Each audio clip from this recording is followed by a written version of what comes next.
It's time for the Daily Stand Up Podcast presented by AgileDad with your host, Lee Henson. Without any further ado, let's get started.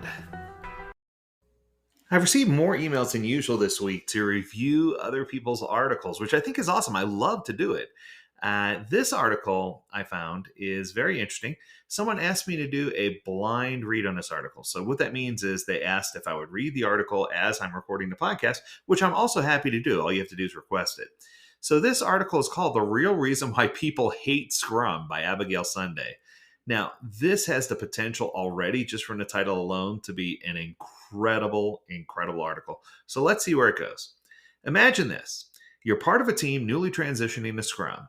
There's excitement in the air, but also a hint of skepticism. After all, you've heard mixed reviews about this popular Agile framework on LinkedIn, because that's where we go to rely on things, or on the Google, right? The book of Google. As weeks turn into months, the initial enthusiasm wanes. Happens all the time. It's called the honeymoon period. Stand-ups feel like a chore. Sprints seem never-ending, and the backlog is just sitting there looking at you. You start wondering, why do people hate Scrum? Or is it just our team? Scrum, for those who may not know, is a framework designed to enhance team collaboration and streamline project management, just in case you're under a rock. Scrum has become a top word in corporations and industries, but behind these success stories, there are horror stories also. So this made me wonder, is Scrum the problem or is it something deeper? All right, let's pause there. I love that catchy introduction.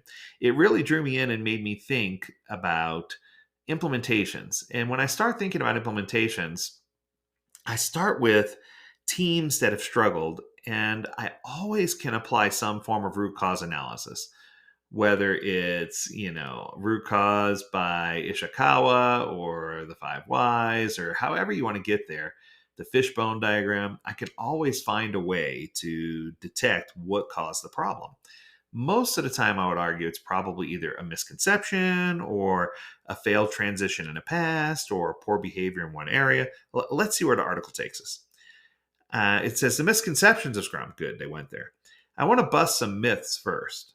Scrum is not a set in stone doctrine. Good for you. It's a flexible guide. The problem begins when teams treat Scrum like a rigid rulebook or playbook. You have probably heard that Scrum means endless meetings, rigid rules, and strict timelines. But the truth is, Scrum is meant to be adaptable.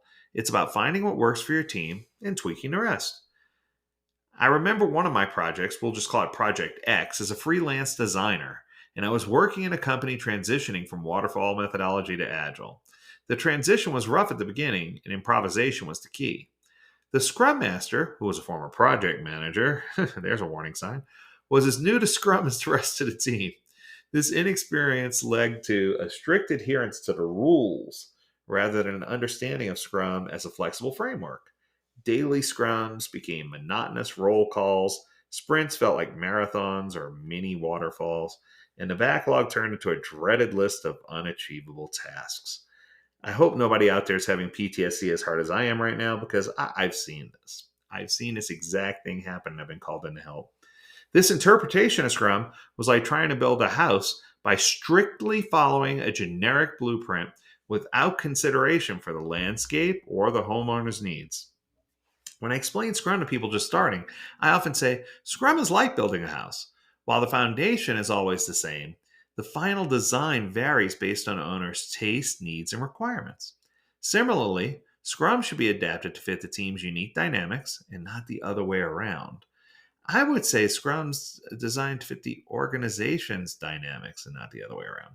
Sometimes teams have to bend their will to the organization, and that's something that she didn't bring up here. Let's continue and see if it comes up.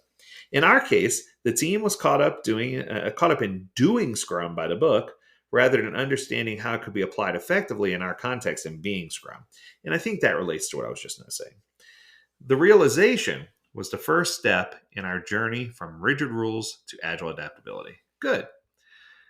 I think adaptation is one of the lost arts. It's part of the empirical process. It's been there forever, but I think that people don't bite onto it. So the turning point for our Project X team came with a simple yet profound realization. Scrum is a tool and not a master. We began to shift our focus from frigidly following Scrum guidelines to understanding how these practices could best serve our specific needs. And she goes on to list some different pieces. So the first piece she lists is embracing flexibility. We started by reassessing our daily scrums. Instead of strict status updates, we transformed these into small discussions about roadblocks, 30 seconds per person, not to exceed 15 minutes, and small brainstorming sessions with the remainder of the time left in the meeting. This small change reinvigorated the team, making everyone feel more involved and heard. Love it. Building autonomy. The next step was fostering autonomy. We encouraged team members to take ownership of tasks and make decisions that are relevant to their work. This empowerment led to more creative solutions and a deeper commitment to the project because they felt like they had ownership. When people feel trusted and responsible, their motivation and productivity soar. Fact. Valid. Creating value. Our primary goal was to build a product that provided real value. We began involving end users early in the process, gathering feedback that directly influenced our development.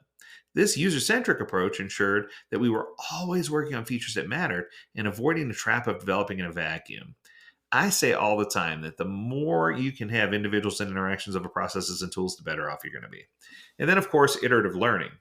They embraced the idea of iterative learning. Each sprint became a learning opportunity, not just a deadline to meet. We regularly reflected on what worked and what didn't, constantly fine tuning our approach. This mindset of continuous improvement, I would say continual improvement, was crucial in adapting Scrum to our environment. Through these changes, Project X transformed from a rule bound endeavor into a thriving Agile project. The team was no longer just doing Scrum. They were using Scrum as a means to create something awesome, something meaningful, something tailored to their unique strengths and challenges. And truthfully, I ended up falling in love with Scrum and all things Agile because of this. I remember this love that I had for Agile, and this is spot on. This description is right where it needs to be. I think that what we find is by researching the things we hate and making them better, we can understand why we fall in love with what we do in the first place. And that is 100% solid true. So as we continue to work on Project X, we discovered that Scrum is not a one-size-fits-all solution. I wonder where they heard that from. I said it back in 2007. It's a vibrant, adaptable framework that thrives on the unique attributes each team brings to it. The real power of Scrum lies not in its rules, but in its ability to mold the contours of human creativity and collaboration. I'm stealing that quote. In transforming our approach, we learned that the heart of Scrum works better when we embrace flexibility, autonomy, and continual learning. It's about building something of value, something that resonates not just with the team, but with the end users.